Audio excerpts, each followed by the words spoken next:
ऊना में मैं बहुत बार, जब मैं कला के क्षेत्र में था तब परफॉर्म करने के लिए बहुत बार आया हूं, क्योंकि कल्चर हमारा सेम है। पंजाबी बोलो तां भी, हिंदी बोलो तां भी, साडी मात भाषा जिहड़ी है वो लगभग असीं इक्को जी पंजाबी इक्को जी हिंदी बोलते हैं। साडा रहन सहन, साडा जीवन पद्धर इक्को जिहा है। अज ऊना दे विच आउण दा मौका मिलिया और आम आदमी पार्टी अरविंद केजरीवाल जी की अगवाई दे विच एक ऐसी पार्टी देश में बनी है जो सचमुच में आम घरों के बेटे बेटियों को सत्ता के गलियारों तक ले जाती है, जो एंटी करप्शन मूवमेंट से निकली है। यहां पर करप्शन के लिए जीरो टॉलरेंस है। यहां पर मेहनत करने वाले आगे आते हैं। यहां पर पोस्टर लगाने वाले, दरियां बिछाने वाले, कुर्सियां लगाने वाले और बाद में कुर्सियों को टेंट हाउस तक पहुंचाने वाले लोगों को भी टिकटें मिलती हैं और वो जीतते भी हैं। हमारे पास बीसियों उदाहरण ऐसे हैं कि वो जीतते भी हैं, क्योंकि जो ऐसे लोग होते हैं वो दिहाड़ी पर आया और दिल से आया, उसमें फर्क होता है। दूसरी पार्टियों में लोग दिहाड़ी पर लाए जाते हैं,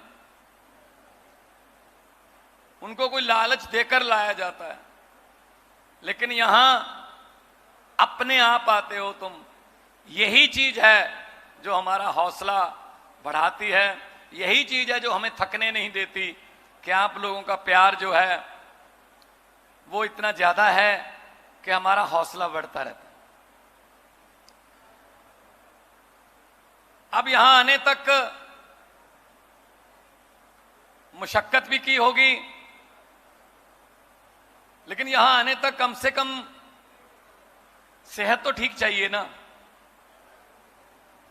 वो पंजाबी च कहंदे हैं बाकी दे कम बाद च पहला से जरूरी है। तो सेहत के मामले में आज हम इकट्ठे हुए हैं। सेहत अच्छी होगी, तंदुरुस्ती होगी तो आदमी देश के लिए भी सोचेगा। अगर देश के लिए ऊर्जा चाहिए होगी तो वो सेहत से मिलेगी, तंदुरुस्ती से ही मिलेगी। लेकिन बदकिस्मती से स्वास्थ्य के मामले में बहुत पीछे रह गया देश।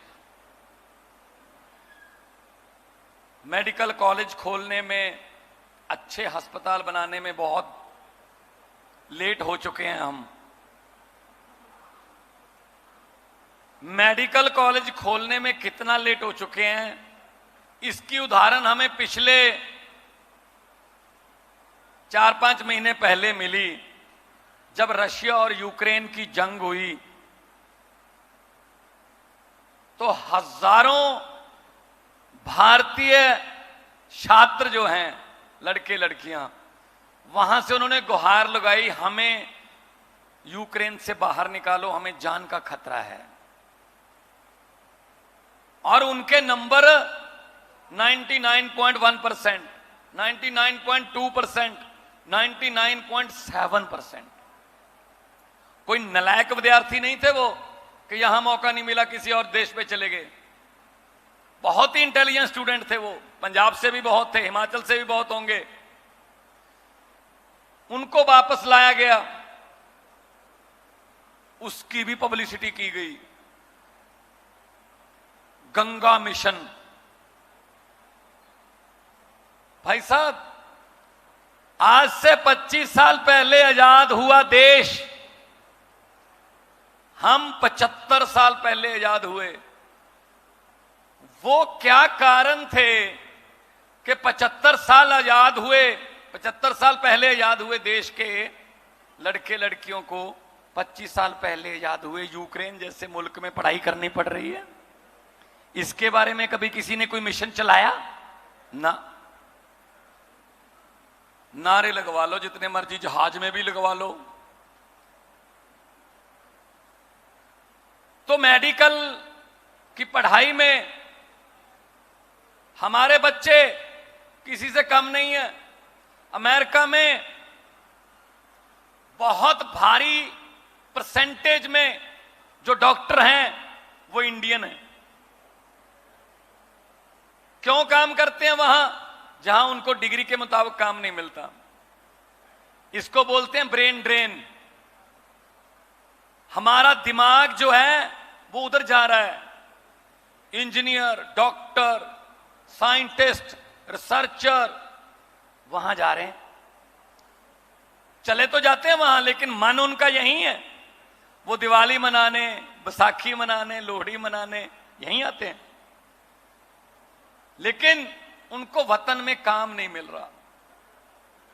शहीद आजम भगत सिंह, राजगुरु सुखदेव, करतार सिंह सराभा, लाला लाजपत राय, अशफाक उल्लाह, चंद्रशेखर आजाद जैसे हजारों शहीदों ने अपने प्राणों की बलि दी, आहुति दी अंग्रेजों को इस मुल्क से निकालने के लिए। लेकिन आज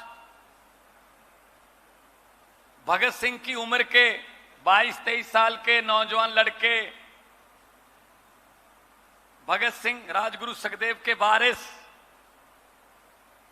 मां की बालियां बेचकर, गहने बेचकर, पिता की जमीन बेचकर 30-30 लाख, 40-40 लाख रुपए लेके घूम रहे हैं ट्रैवल एजेंटों के पास। किस काम के लिए? अंग्रेजों के पास पहुंचने के लिए। अगर उनके पास 40-40 लाख देकर उनके पास ही जाना था, फिर शहीद भगत सिंह जैसे शहीदों को शहीद करवाने की क्या जरूरत थी? वो भी 80-80, 90-90 साल की उम्र जीते, अंग्रेजों को यही रख लेते भाई। वो अंग्रेज चले गए, ये हमारे वाले आ गए, रिकॉर्ड तोड़ दिए भाई साहब। आज इंग्लैंड के अंग्रेज भी शर्मिंदा होंगे कि 200 साल में हमसे उतना नहीं लूटा गया जितने भारत वाले 200 दिन में लूट लेते हैं। वैसे ये ताली बजाने की बात नहीं है, ये कुछ बदलाव करने की बात है। लूट रहे हैं, हर रोज घोटाले निकल रहे हैं। ये इतने 100 करोड़, ये इतने 1000 करोड़, इतने 1000 करोड़, इतने बड़े बड़े घोटाले किए हैं, आम लोगों के भी दिमाग ऊपर उठा दिए।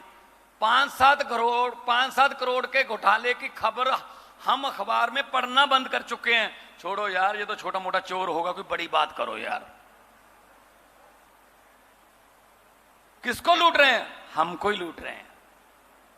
तो ये लूट बंद करनी है।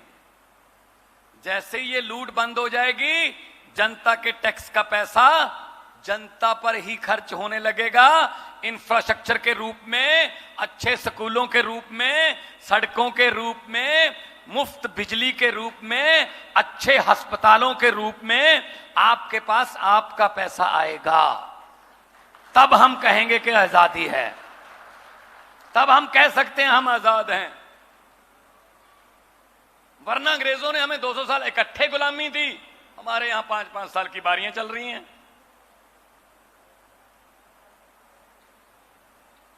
तो सेहत के लिए आज ऊना में भगवान ना करे कोई बीमार हो जाए, इमरजेंसी हो जाए, कहां जाओगे जी? पीजीआई। पीजीआई यहां से 2.5 घंटे का रास्ता है। उस 2.5 घंटे में कुछ नहीं कर पा रहे, सिर्फ दुआ कर सकते हो। यहां पे बहुत अच्छा हॉस्पिटल हो, जान यहीं पे बचे। और पीजीआई इतना ज्यादा क्राउडेड हो गया, हिमाचल, उधर से उत्तराखंड, हरियाणा, चंडीगढ़, पंजाब, जम्मू कश्मीर, पीजीआई के, मनीष जी, पीजीआई के फुटपाथ पर भी जगह नहीं मिलती। डॉक्टरों पर इतना बर्डन है। अब दिल्ली में अरविंद केजरीवाल सरकार ने मोहल्ला क्लिनिक बनाने शुरू किए कि छोटी सी बीमारी के लिए बड़े अस्पताल में क्यों जाएं। पंजाब में हमने अभी 6 महीने हुए नहीं, 75 में आजादी दिवस पे 75 आम आदमी पार्टी क्लिनिक खोले हैं। 90% लोग वहीं से दवाई लेके घर वापस जा रहे हैं, बड़े अस्पतालों में नहीं जा रहे। डिप्रेशन की दवाई है, खांसी बुखार की दवाई है, ब्लड प्रेशर का मरीज है कोई, 100 के करीब उनके ब्लड टेस्ट होते हैं वहां पे। एक डॉक्टर बैठा है, फार्मासिस्ट बैठा है, उनके टेस्ट लिए जाते हैं, लेबोरेटरी से रिपोर्ट आती है, उसके हिसाब से दवाई दी जाती है, और दवाई बिल्कुल मुफ्त, बिल्कुल मुफ्त। अभी हमारे यहां 10 दिन, अभी 15 अगस्त को खुले थे, आज 25 है, 10 दिन में जो हमारा रिकॉर्ड है, पहले दिन सिर्फ 1500 थे क्योंकि उस दिन खुले थे, उसके बाद 3500, उसके बाद 4500, 5000, 5700, 6000, अभी ये संख्या बढ़ती जा रही है। हमें 2 शिफ्टों में चलाने पड़ेंगे ये मोहल्ला क्लिनिक, क्योंकि लोग कहते हैं जी पहली बार हुआ है किसी ने हमारी सेहत के बारे में भी सोचा है। वरना गरीब आदमी को कोई बीमारी हो जाए, गंभीर बीमारी हो जाए, तो वो खुद कह देता है मेरा इलाज मत करवाना प्राइवेट में, जो 4 बिघे जमीन है बिक जाएगी, जो पैसे हैं बैंक में वो मेरे पे खर्च हो जाएंगे, कोई बात नहीं, मैंने तो अपनी जिंदगी जितनी जी ली थी जी ली। वो 4पाई पर पूरा परिवार उसको 4पाई पर डालकर बैठा है, इंतजार कर रहा है कब श्वास जो हैं पूरे होंगे और संस्कार करेंगे। ये हालत हो गई है हमारी। प्राइवेट में इलाज कैसे करवाएं? इन्होंने क्या किया, ये बीजेपी कांग्रेसियों ने, इन्होंने प्राइवेट वालों को मार्केट बना के दी।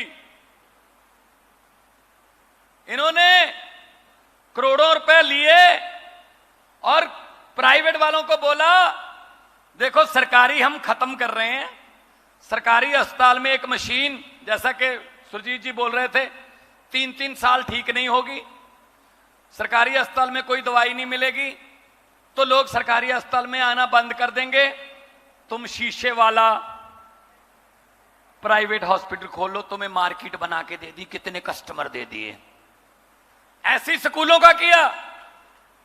सरकारी स्कूलों में पढ़ाई बंद, सरकारी स्कूलों में इंफ्रास्ट्रक्चर नहीं है, पीने को पानी नहीं है, बाथरूम नहीं है, जो 2 टीचर हैं उनकी ड्यूटी कहीं और लगी हुई है, और उनको प्राइवेट वालों को बोला देखो सरकारी वाले हमने बंद कर दिए, तुम अपने शीशे वाले प्राइवेट स्कूल खोलो, लोगों को लूटो। हमने कितने कस्टमर आपको दे दिए। ये कस्टमर देते हैं प्राइवेट को, और हम क्या कहते हैं, हम ये कहते हैं अगर स्कूल की हालत ठीक नहीं है उसको बंद नहीं करना, उसको ठीक करना है, फिर अच्छा करना है, फिर शानदार करना है। फिर एक दिन ऐसा आएगा कि हमारे पास सरकारी स्कूल में एडमिशन लेने के लिए सिफारिशें आती हैं दिल्ली में, प्राइवेट के लिए नहीं आती, क्योंकि पढ़ाई का लेवल ऊपर हो गया। अभी हम पंजाब में 16 मेडिकल कॉलेज खोल रहे हैं जी, 9 हमारे पास पहले हैं, 25 हो जाएंगे, 23 जिले हैं, हर जिले में एक मेडिकल कॉलेज खुलेगा। और मेडिकल कॉलेज का मतलब मेडिकल कॉलेज है। हम बनाते हैं, हम जो बात कहते हैं वो करते हैं, जो नहीं कर सकते वो कहते नहीं हैं। अभी आपने सुना होगा पिछले दिनों हमें टारगेट करके बिना हमारी पार्टी का नाम लिए प्रधानमंत्री जी बोल रहे थे ये मुफ्त की रेवड़ियां बांटते हैं, ये फ्री बिजली, ये फ्री पानी, ये औरतों को फ्री सफर बसों में, ये फ्री मेडिकल, फ्री दवाइयां, ये फ्री की रेवड़ियां हैं, ये कल्चर हमें बंद करना पड़ेगा, फ्री की रेवड़ियों से देश आगे नहीं बढ़ेगा। ये कहा था ना, झूठ तो नहीं बोल रहा ना मैं पूछना चाहता हूं प्रधानमंत्री जी, ये तो चलो टैक्स का पैसा है, हम उनको लोगों को वापस दे रहे हैं, भ्रष्टाचार को बंद किया, लीकेज बंद की तो पैसे आए, लोगों को वापस दे रहे हैं, कर्जा नहीं ले रही दिल्ली सरकार, कर्जा 1 रुपए का भी नहीं ले रही, लोगों का पैसा लोगों को दे रहे हैं, आप इसको फ्री रेवड़ी कहते हो। जो आपने हर आदमी के खाते में 15 लाख वाला पापड़ बेचा था वो कहां गया? हर आदमी के खाते में 15 लाख आ जाएगा। नारा क्या दिया था? बहुत हुई महंगाई की मार, अब की बार बीजेपी सरकार। अभी यहां आपके यहां तो तेल मैंने सुना है बहुत सस्ता है, ऐसा टीका लगाते हैं पता ही नहीं चलता। 12 बजे तेल का भाव कुछ और होता है, 2 बजे कुछ और, शाम 6 बजे तक कुछ और, सुबह जब जगते हैं कुछ और, पता ही नहीं चलता जी कब टीका लग गया। और पैसा किसका? पब्लिक का। आप ये मत समझना कि जी जो बैंकों वालों को लूट के चले गए, ये नीरव मोदी, ये विजय माल्या, ये तो बैंकों को लूट गए जी, हमें थोड़ी कुछ कहा है उन्होंने। नहीं नहीं नहीं नहीं, आपका पैसा है वो। आप कहोगे हमारा पैसा, हम तो जानते नहीं उनको। मैं उनकी पहचान कराता हूं आपसे कैसे है। टैक्स देते हो आप, कब देते हो टैक्स? आप कहते हो हम कब टैक्स देते हैं? सुबह जगते हो, चाय बनानी है, गैस है तो लाइटर, जैसे ही लाइटर दबाया टैक्स शुरू, गैस पर टैक्स है। चूल्हा है तो माचिस, जैसी तीली जलाई टैक्स शुरू, उसमें चाय पत्ती डाली टैक्स, उसमें चीनी डाली टैक्स, दूध डाला टैक्स, मोबाइल फोन यूज किया टैक्स, मोटरसाइकिल स्टार्ट किया टैक्स, वहां से फोन किया ठीक ठाक पहुंच गए टैक्स, घर पे आए फिर चाय बनाई टैक्स, शाम को खाना खाया, सब्जियां, नमक मिर्च उसमें टैक्स, उसके बाद शाम को बेडरूम में गए, अपने बेड पर आराम से सोने से पहले लाइट बंद कर दी और बोले चलो अब कोई टैक्स नहीं है। नहीं भाई साहब, पंखा चल रहा है ऊपर, टैक्स, और ठंड में हीटर चल रहा है, टैक्स। हम तो सोते हुए भी टैक्स दे रहे हैं, 24 घंटे टैक्स दे रही है देश की जनता, तो खजाने खाली कैसे हो जाते हैं? जब पब्लिक की बारी होती है तब खजाना खाली क्यों हो जाता है? इनकी बारी क्यों नहीं होता? यही दिक्कत है बस। अदरवाइज वरना हमें क्या जरूरत थी राजनीति में आने की? मैं अच्छा भला कलाकार था, मनीष सिसोदिया जी बहुत बड़े पत्रकार थे, अरविंद केजरीवाल जी इनकम टैक्स में कमिश्नर थे, अफसर थे, कोई वकील था, कोई स्टूडेंट था, कोई डॉक्टर था, अपना अपना काम कर रहे थे। इन्होंने मजबूर किया हमें, तो हमने कहा जी अगर यही ठीक हो जाते तो हमें जरूरत नहीं थी। हमने कहा भी, अन्ना हजारे आंदोलन में यही कहा था, ये कर दो, मजाक उड़ाया, ऐसे कानून नहीं बनते, चुन कर आइए। सड़कों पर बैठने से कानून नहीं बनते, चुन कर आइए। तो पार्टी बना ली, पार्लियामेंट में मैं गया, सबसे पहले उसी का सामना हुआ, वो हार गया था, राज्यसभा से आया था, लोकसभा में हार गया था। मैंने कहा सर आप कहते थे सबसे ज्यादा चुन के आइए, चुन के आइए, हम तो चुन के आ गए, आप तो चुन के आओ ना, फिर आप उधर से आ रहे हो, आप चोर मोरी से आ रहे हो। तो भाई साहब इन्होंने जिसको जनता पसंद नहीं करती उसको उधर ले जाते हैं। राज्यसभा बनी है अच्छे लोगों के लिए, वहां आईआईटी के प्रोफेसर जाएं, वहां भज्जी जैसे खिलाड़ी जाएं, वहां पर्यावरण को प्यार करने वाले जाएं, पत्रकार बड़े जाएं, खिलाड़ी बड़े बड़े जाएं, कल्चर को प्रमोट करने वाले लोग जाएं, लेकिन ये इनके सारे उधर से हैं। फिर इलेक्शन कराने की जरूरत है क्या? क्या जरूरत है? उधर से लाने हैं तो इसलिए मैं कह रहा हूं कि ये पार्टी आम लोगों की पार्टी है। मैं एक टीचर का बेटा हूं, कभी नहीं सोचा था जिंदगी में राजनीति में आऊंगा, कभी नहीं सोचा था एमपी बनूंगा, फिर कभी भी नहीं सोचा था कि सीएम बन जाऊंगा, लेकिन हाँ इतना सोचा था कि देश को आगे बढ़ाना है, उसके लिए जिम्मेदारी जो भी मिल जाए वो करते रहेंगे, वो निभाते रहेंगे। तो आज हेल्थ की बारी है, सेहत की बारी है। नेताओं के तो सर में भी पीड़ हो न्यूयॉर्क, इनका ऑपरेशन लंदन से कम नहीं, क्योंकि उनको पता है कि डॉक्टर हम ही ने रखे हैं, उनको पता है यहां नहीं होगा ठीक, ये तो पब्लिक के लिए रखे हुए हैं।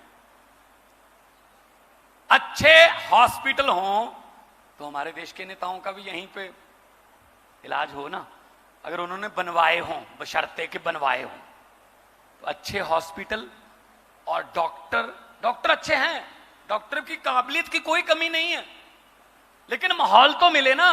अगर एमआरआई की मशीन में से कबूतर के घोंसले मिलेंगे तो कैसे डॉक्टर इलाज कर देगा जी? अगर आपको एक्सरे बाहर से करवाना पड़ रहा है, 90% दवाइयां बाहर से लेनी पड़ रही हैं, तो डॉक्टर क्या करेगा उसमें? तो आज जैसा दिल्ली में कामयाब अरविंद केजरीवाल जी की अगुवाई में हेल्थ सिस्टम चल रहा है, जैसा पंजाब में हम शुरू कर चुके हैं, हॉस्पिटल, आम आदमी क्लिनिक, डिस्पेंसरियां, जैसा दिल्ली और पंजाब में हो चुका है, बिल्कुल उससे भी ज्यादा अपडेटेड हिमाचल प्रदेश में आज गारंटी देने आए। अभी मन से बोलते हुए कहा गया था कि हम हिमाचल वाले हैं, फौज में जाने का जुनून है, पंजाब में भी यही है, हमें भी फौज में जाने का जुनून है। देश की आजादी में 80% कुर्बानियां, और आजादी को कायम रखने के लिए भी आज सीने हिमाचल के नौजवानों के, पंजाब के नौजवानों के सीने जो हैं गोलियों के सामने खड़े हैं। ये समझते हैं शायद ये नौकरी है। तो इसलिए अरविंद केजरीवाल जी ने फैसला किया था, दिल्ली का कोई भी फौजी जवान अगर बॉर्डर पर जब ड्यूटी के दौरान शहीद होता है तो उसको 1 करोड़ रुपए उसके परिवार को, देखो उसकी जिंदगी की कोई कीमत नहीं है, पर 1 करोड़ रुपए उसको मिल जाए तो परिवार आर्थिक तौर पर जो है आत्मनिर्भर हो जाता है, कुछ काम धंधा हो जाता है। तो पहले दिल्ली में लागू किया 1 करोड़, पंजाब में हमने 1 करोड़ की राशि का ऐलान किया, और जितने भी कभी ना कभी कोई भगवान ना करे ऐसी घटना होती है तो हम वहां जाके 1 करोड़ की राशि देते हैं, और यही हिमाचल में शुरू करने वाले। इनसे क्या मिलता था पहले? खबरों में पढ़ते थे, शहीद की विधवा को सिलाई मशीन। ये हमारी कुर्बानियों का मोल डालेंगे, ये राष्ट्रवाद पढ़ा रहे हैं हमें, ये हमें देशभक्ति सिखा रहे हैं। हमें तो तिरंगे में लिपटकर आने का शौक है। हर घर में, पंजाब में हर घर में, हिमाचल में कोई ना कोई बुत बना हुआ है, चाहे वो कारगिल वाला शहीद है, चाहे 65 वाला, चाहे 71 वाला। हम तो शहीदों की भूमि, वीर भूमि है। तो वहां पर अस्पताल, अच्छे अस्पताल और दूर दराज, क्योंकि अभी भी मुझे सुनकर दुख हुआ कि अभी भी अगर कोई प्रेग्नेंट लेडी दूर दराज गांव में हो, उसको अभी भी 4 आदमी जो हैं चारपाई पर उठाकर लेके आते हैं। मना लो 75 साल, क्या क्या क्या खोया, क्या पाया, ये हिसाब लगाना कि अभी भी हमारी ये हालत है। पता नहीं कितनी महिलाओं की मौत हो जाती होगी, वहां तक दवाई नहीं पहुंचती। चांद पर कंट्रोल कर लिया अमेरिका वालों ने, मंगल ग्रह पर प्लाट काटने की तैयारी कर रहे हैं। हमसे हिमाचल के गांव तक नहीं पहुंचा गया अभी तक, वहां तक सड़कें नहीं बनी हमसे, वहां तक हमें दवाई नहीं पहुंचा सके, वहां तक हम पढ़ाई नहीं पहुंचा सके। ये आम आदमी पार्टी देश की पार्टी है, ये किसी राजनीतिक पार्टियों का या राजनीतिक लोगों का झुंड नहीं है। ऐसे इकट्ठे हुए हैं समाज से। आप भी इस पार्टी का हिस्सा बनो, आप भी इस मार्च का हिस्सा बनो, आप भी इस काफले का हिस्सा बनो। जिम्मेदारियां मिलती जाएंगी, निभाते चलो। तो इनकलाब जिसका हमने सपना लिया, जिसका शहीदों ने सपना लिया, वो जरूर आकर रहेगा। दोनों हाथ ऊपर उठाकर 2 नारे लगा दो, इनकलाब, वंदे भारत माता की। बहुत बहुत धन्यवाद, बहुत बहुत मेहरबानी।